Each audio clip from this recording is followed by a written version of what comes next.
Hey guys, today we're going to have a closer look and review sa K880 mechanical keyboard.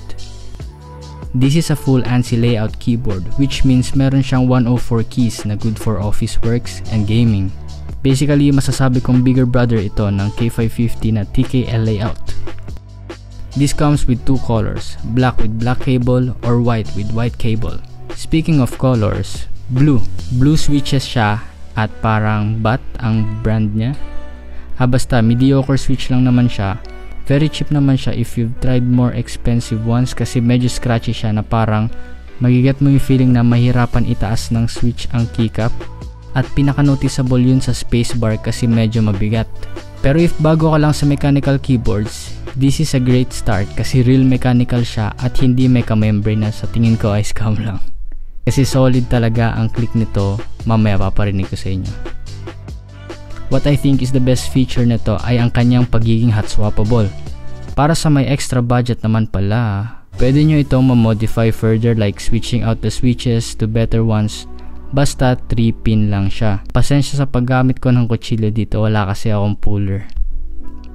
Ang kanyang keycaps ay ABS plastic, parang asfalto ang gaspang niya compared sa let's say sa keys ng laptop mo. Pero yun, double shot siya, which means na double layer ang pang-illumination at ang mismong body ng keycap. Kung kulang pa rin ang pagkakaintindi mo dito, eto yun. Hindi ko nga lang sobrang type ang kanyang font sa characters kasi gamerish look siya, pero ito ang usual talagang mahanap mo sa ganitong price. Magpalit ka na lang ng keycaps para mawala ang issues mo pagdating sa keycap tulad ng madaling ma-wear out. Ang kanyang cable ay nasa right side, which I don't know if a good thing kasi full layout naman siya, bale nakashift naman siya towards sa left na maiwasang maka-interfere sa monitor mo, pero hindi siya removable and not braided. Speaking of interfere, coming from a 60% keyboard, this is huge and sobrang mauubusan ka ng desk space dito. Pero I think it's fine for some people kasi mas malaki pa nga ang mga standard na keyboards. Wala din siyang wrist rest, which if you're considering for a little more desk space is worth considering. Ano yun? Ang kanyang build quality ay okay lang bastang hindi ka pikon. Siguradong hindi ito makaka-withstand ng pagkatalo mo sa Warzone. Pero okay lang naman iyakan kasi may pagka-waterproof naman ito. Para sa kanyang design, siya ay may pagka-minimal na aesthetic at may floating key design which you may or may not like. Kasi nagsispill ang lights niya looking from the lower angles imbes na sa taas lang makikita ang lights. While we're on the topic of lights, it has these rainbow light effects. RGB siya kasi may red, green, blue siya. Diba? Habang nasa topic tayo ng ilaw, meron na indication ng lock keys at nandito siya sa top right corner na muntik nang pumantay ang LED sa butas. Itumba naman natin tong keyboard na to. Meron siyang 4 na rubber feet na mas madikit pa kaysa sa kulangot.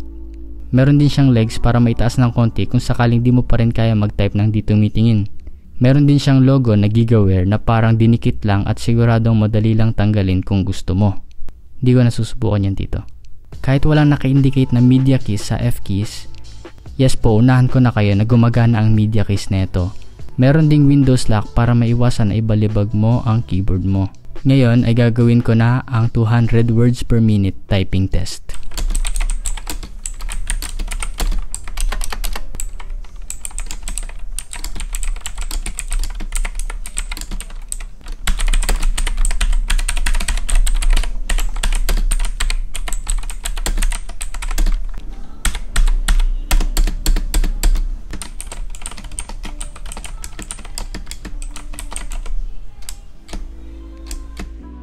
Let us now check out the lighting effects.